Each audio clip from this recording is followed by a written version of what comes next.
Welcome to the next episode of Doja Tech. Here, we talk all things tech. Now, in today's episode, what we're going to talk about is the 5 top things that you're going to need to consider before buying a pre-built PC. This is when you go into the store and just straight up buy a computer. We're not talking about building computers. We're talking about pre-built computers. Top 5 things to look out for before buying a pre-built. Let's take a look.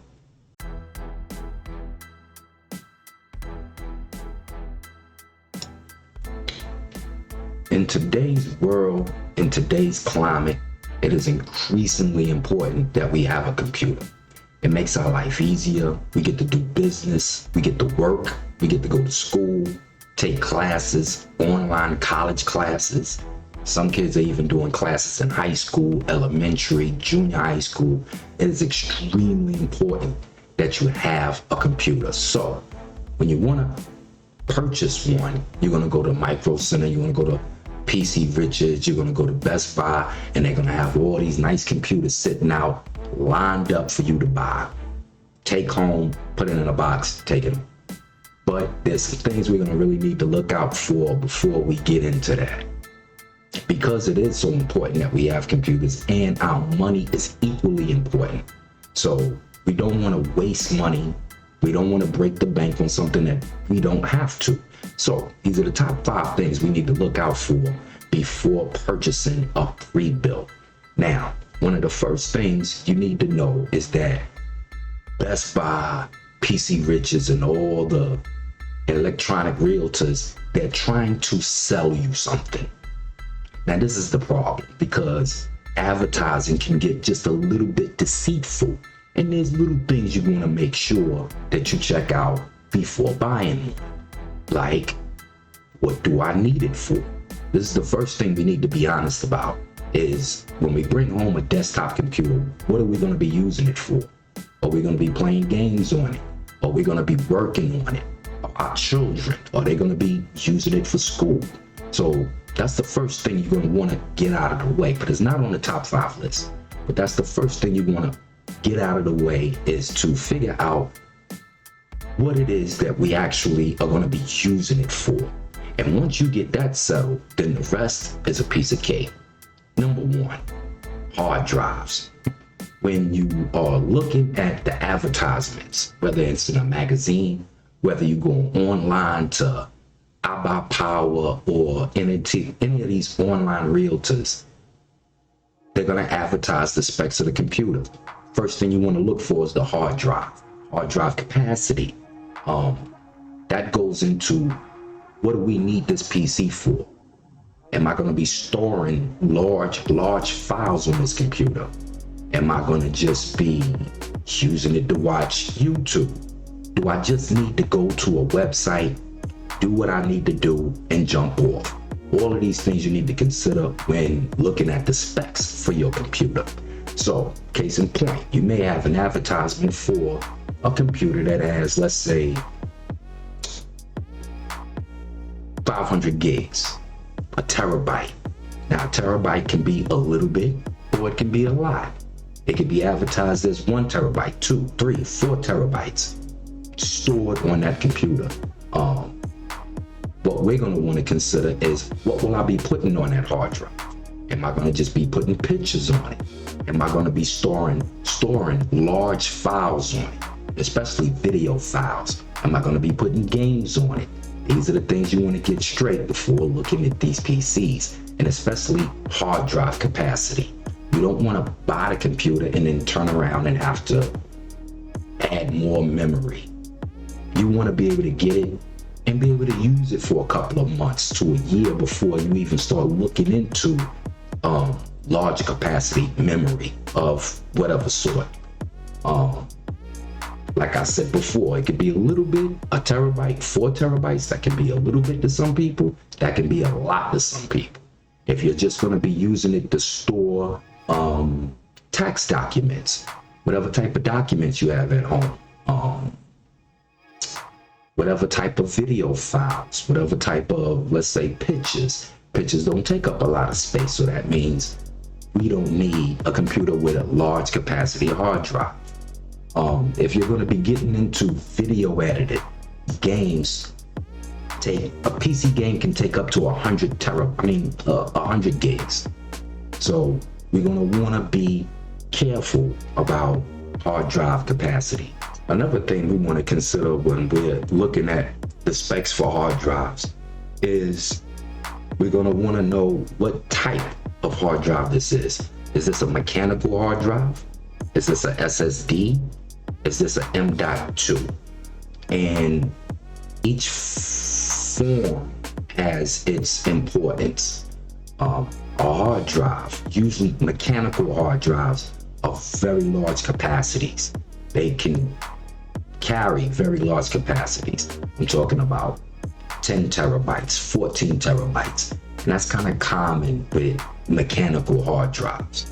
Then you have SSDs. Now, SSDs right now, they're still catching up as far as capacity is concerned. So you may find an SSD that can hold up to 4 terabytes. And there's some pros and cons with that, and I'm going to go over that too. Then you have the M.2. The M.2 is another technology that's still catching up. So you can find an M.2 that can hold up to maybe 2 terabytes, up to 4 terabytes. These can get extremely expensive. So if you're going the cheap route, you may want a 500 gig M.2, or you may want a 1 terabyte, or maybe even some of the 2 terabytes are even coming in cheaper right now as we speak. But these are the things to consider. Now, your hard drives will be the slowest form of memory, the largest capacity, but still the slowest form of memory, because they have to actually be connected through what they call a SATA port. You're going to run a SATA cable directly into the motherboard. Now, this type of connection is and has been dedicated to the hard drive. So it's used to hard drive type speeds. Now we have SSDs. Now, the fortunate thing about SSDs is that they too have to be connected through the SATA port, which kind of limits its transfer rates. Then you have the M.2. Now, M.2s are usually stored, they're usually stored directly on the motherboard. There's adapters and stuff like that for M.2s with older motherboards, but we're not going to get into that. Usually a motherboard will accommodate up to 1, 2, 3, sometimes even 4 slots for M.2s. M.2s is a much faster technology because it's connected directly to the motherboard, and we're not going to get into the technical aspect of that. But just consider an M.2 is being directly connected to the motherboard, in which it gives you much faster speed. So if you are dealing with applications that would require faster speeds, you may want to look into an M.2. A lot of people use M.2s when they're gaming, to store games. Some people prefer to place their operating system, whether it's Windows, Linux, or whatever. They rather put it on an M.2 because of the faster load times. That's something that you definitely find a difference in when loading your operating system from a regular mechanical hard drive as opposed to an M.2. When you're loading from an M.2, your computer will turn on literally faster than your phone due to the technology. So these are the 3 different types of memory formats that you want to consider when looking at a pre-built computer. Some of them have mechanical hard drives, some of them come equipped with SSDs, some of them come equipped with M.2s or multiple slots for M.2s. Now, number 2 on our list is the CPU. It is the processor. Now, processors can get real complicated when having to explain them to people. But as far as this video is concerned, as far as you going to the store and picking out a computer, the CPU is definitely a selling point that Best Buy and Micro Center, they're gonna really push the power of the CPU. Bigger numbers, people figure, hey, more power. But do I need it? So if you're gonna be playing heavy games, you're gonna want a powerful CPU. There's videos on that I'm gonna be making later on. But you're gonna wanna, get a real powerful CPU. But if you're not, then why pay for it? If you're not gonna be doing anything that's gonna be real intensive on the computer, then a extremely powerful CPU is not necessary. Some CPUs out here can run you the price of a computer, a pre-built. They can run you $500, $600, $700. No need to buy that if you're not gonna be using it. If your kids are just doing homework on this computer, you don't need an extremely powerful CPU.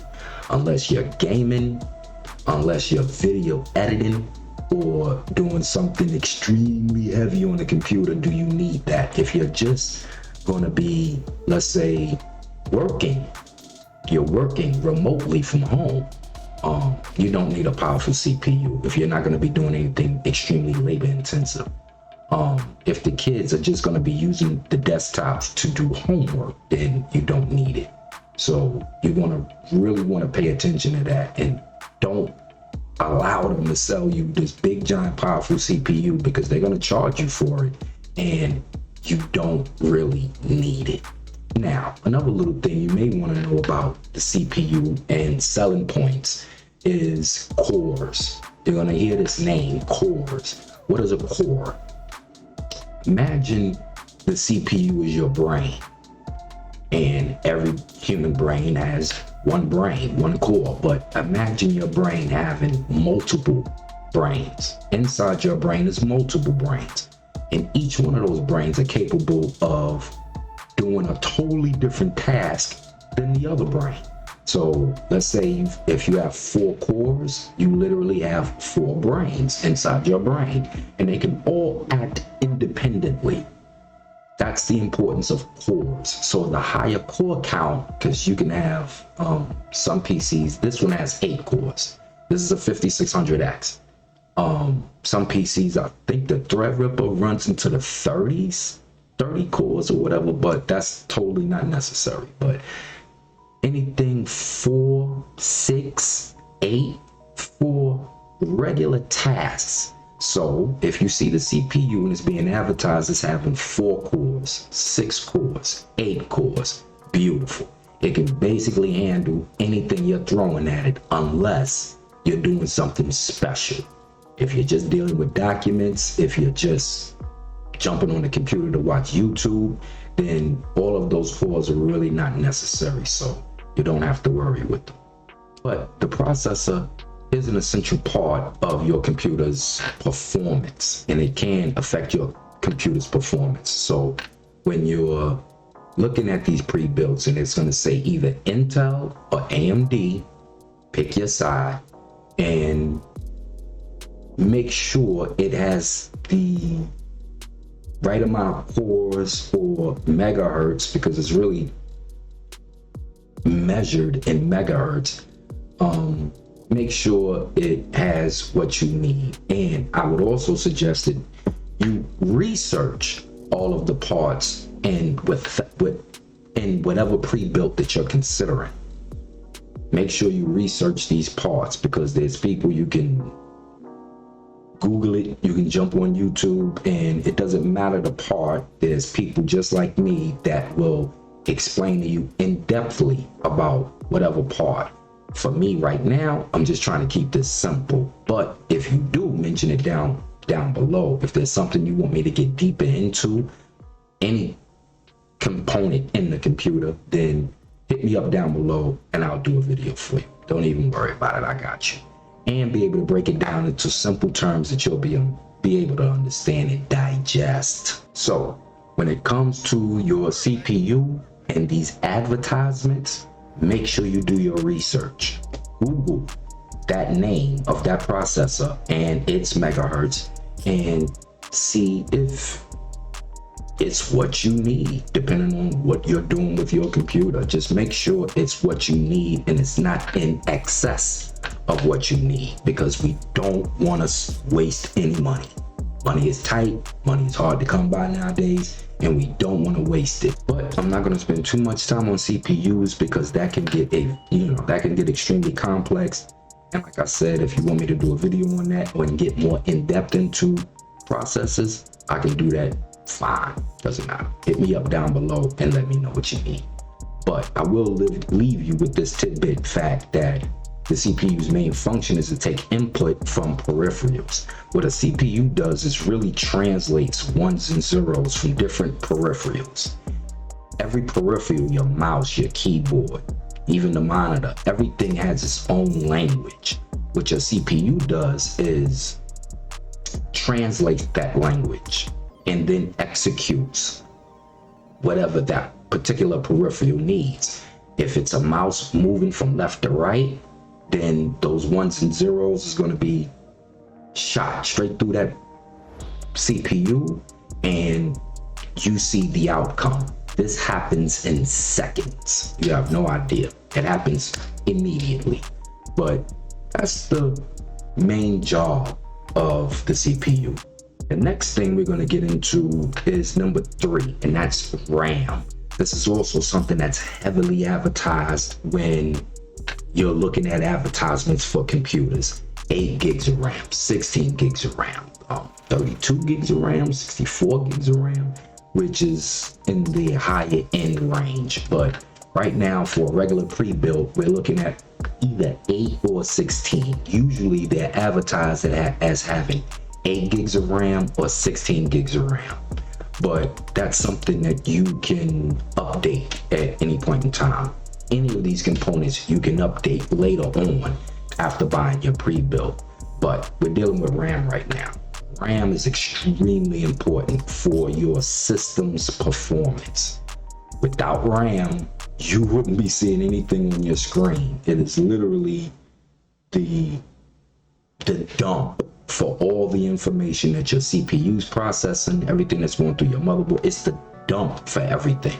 And everything is operated directly from your RAM. So if you're looking at your computer screen now and it's on and it's showing a picture, that picture is coming through the RAM. So RAM isn't something you really want to skimp on when buying a computer. You can get away with 8 gigs, but if you want real smooth system performance, you're going to want at least 8 gigs to 16 gigs. Some people can run computers on 4 gigs, but you will have problems with that. You're going to really want to look at either 8 or 16 gigs. 16 gigs, especially if you're running games. If you're playing games, you're going to definitely have to be gaming at 16 gigs. If not, you're going to have serious problems. Most games load at either 8 gigs or 9 gigs. And if your RAM is totally filled, you're going to have stuttering problems. You're going to have crashing problems. You're going to have all types of problems. So when you're looking for a pre-built, or when you're looking at a pre-built and it's 8 gigs of RAM, either you want to look at a different pre-built that have a little bit more RAM, or you're going to want to get the computer, find out exactly what kind of RAM is in the computer, and then you're going to want to purchase additional RAM sticks to go along with that RAM. And the importance of that is, like I said, system performance. When you're loading up, or when you go to a website and you load up the page, how fast that web page loads up is really determined by your RAM.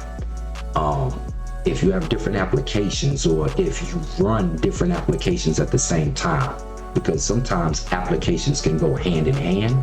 If it's too taxing on the RAM, then you're going to have system performance issues, system stability issues, stuttering problems. Everything is just going to get real janky. So that's something where, you don't want to really skimp on.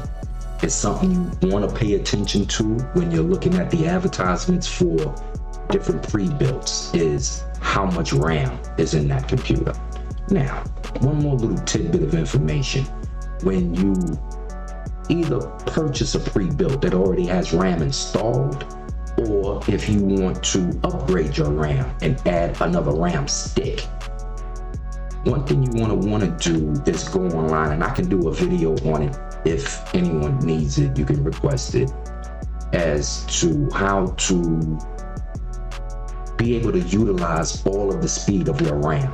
Like if you buy a RAM stick and it's 3200 megahertz, when you start using that computer, you're not going to be enjoying that speed. You're going to literally have to go into your BIOS, go into your XMP profiles, and kind of enable the computer to achieve those speeds. If you do not do this, or if you overlook this, you will not be getting the speed that you purchased. Now, going into your BIOS is a real sensitive issue. I don't really suggest that people go into their BIOS if they don't know what they're doing. Because if you go into your BIOS and go fiddling around with things, you can really jam up your computer. So I would suggest you do some research, watch some tutorial videos about how to enable your XMP profiles, and take it from there. When you go into your BIOS, a lot of things look interesting in there. You may want to go playing around. Do not do that. Go straight to the XMP profile and do what you need to do, and do it exactly how you was instructed to do it. Close it out and get out of the BIOS. Don't go playing around inside there. This is even with brand new pre-builts. You're going to want to enable the speed or the full speed of your RAM, because your system performance definitely needs it. And if you purchased this speed, then out the box you should be able to achieve that speed or be able to enjoy that speed.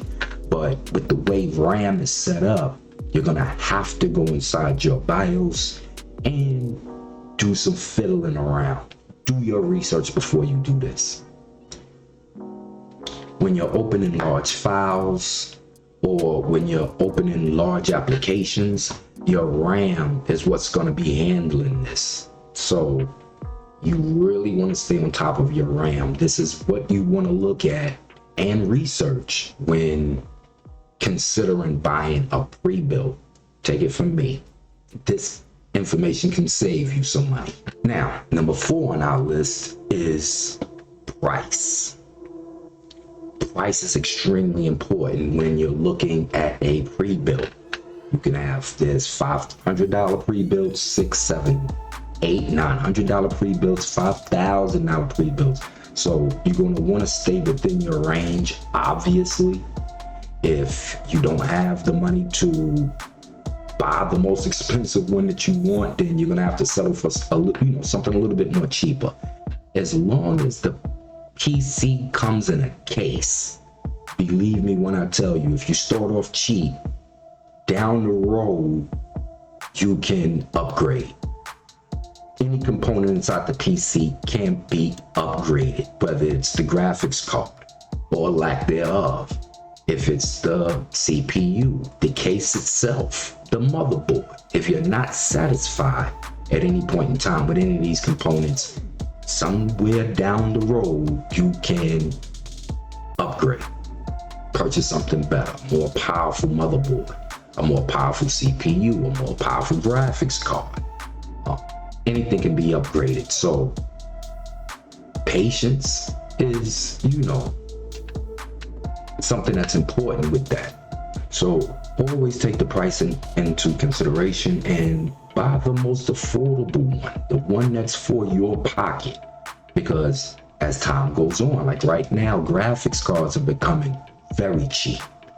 Some of these graphics cards are coming in below MSRP.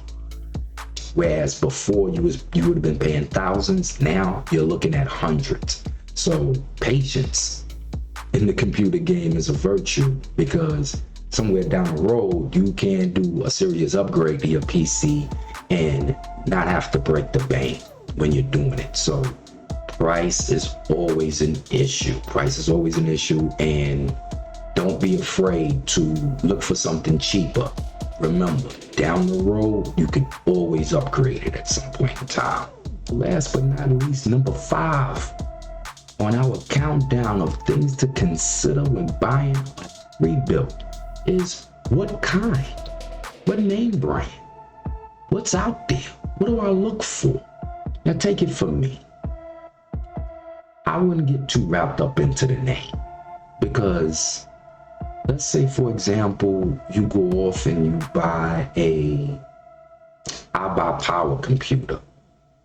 It's not really about the name because I buy power is the casing. It's the name on the case, but it's either an Intel or an AMD processor.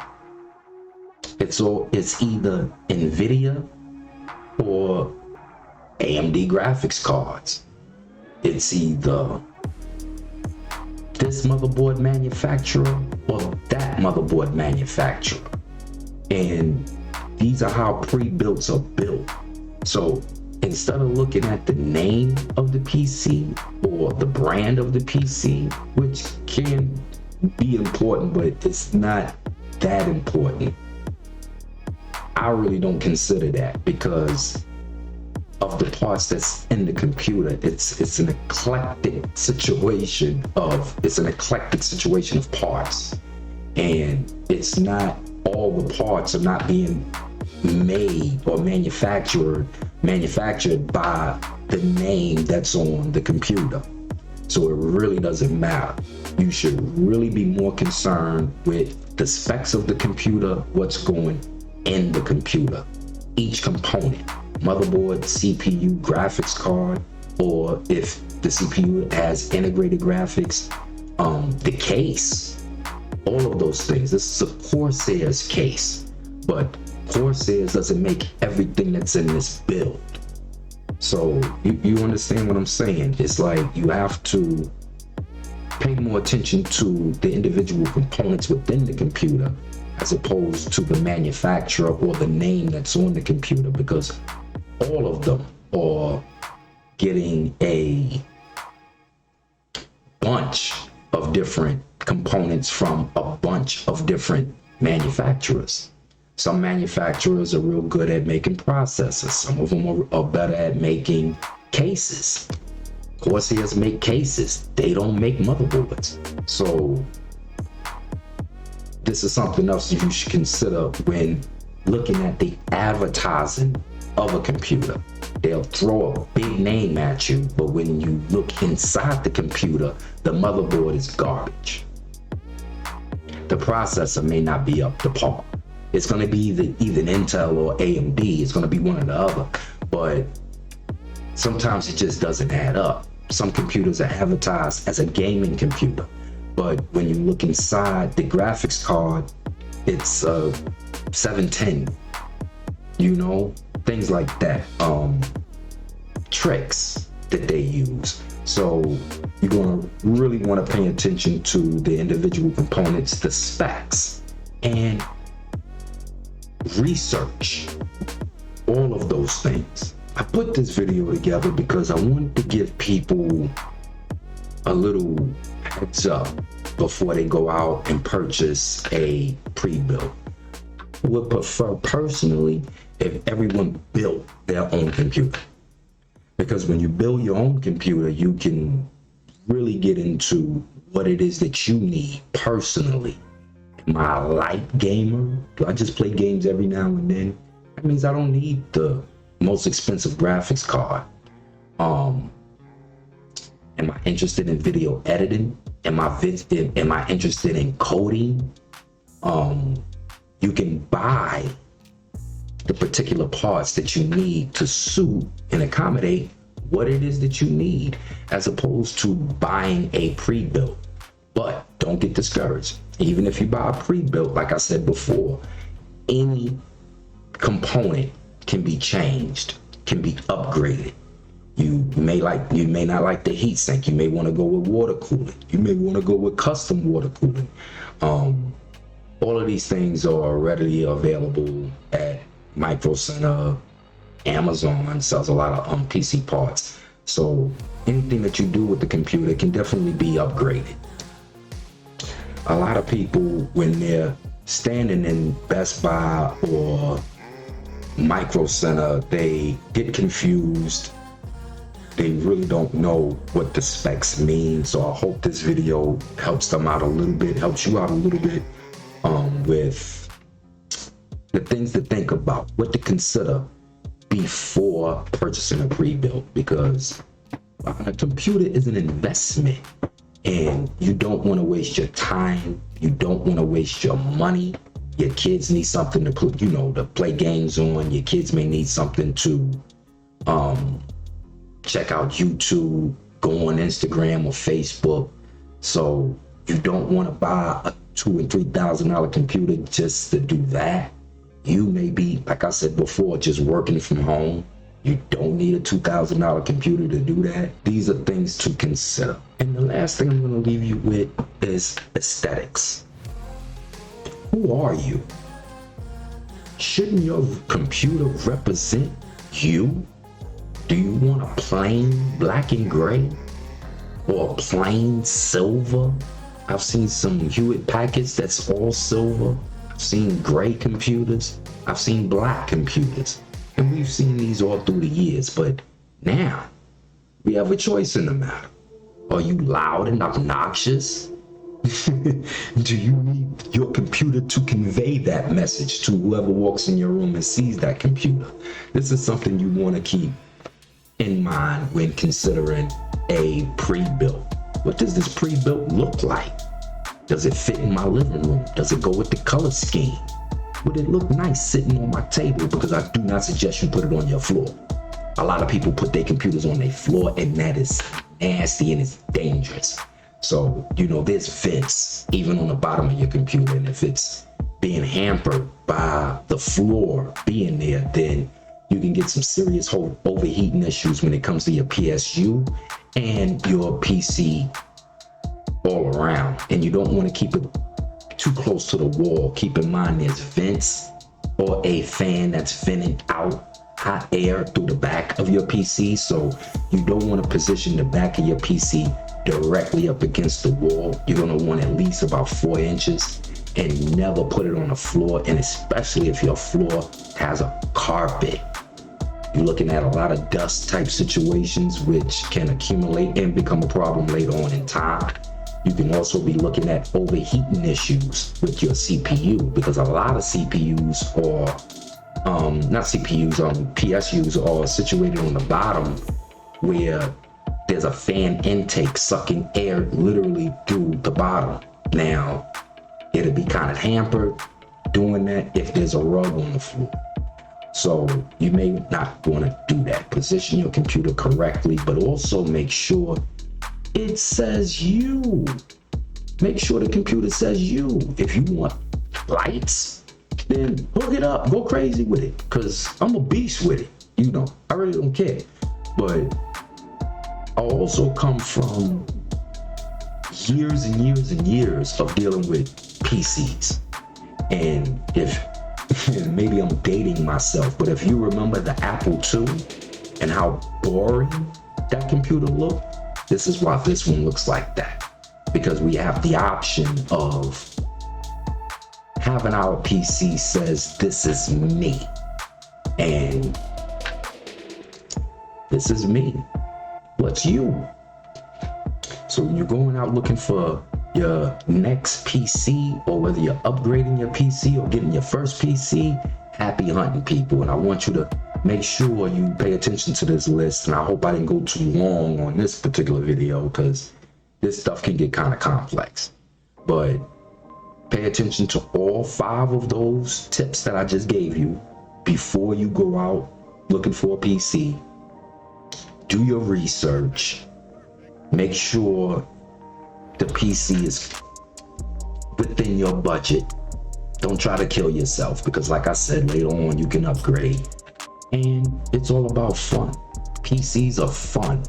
You can express yourself. You can go on Facebook. You can go on YouTube, become a content creator. You can do all types of things with computers. You can make music with computers. You can make movies, pictures, all types of things. It's not all about just work or school. You can play games on computers. So there's a lot of benefits of having a PC in your home and having access, to a PC. So, and I do suggest that everyone at some point in time, make sure you have a PC in your home so you can stay in the know. This is Doja Tech. I'm here for the people. Please, it doesn't take but a second.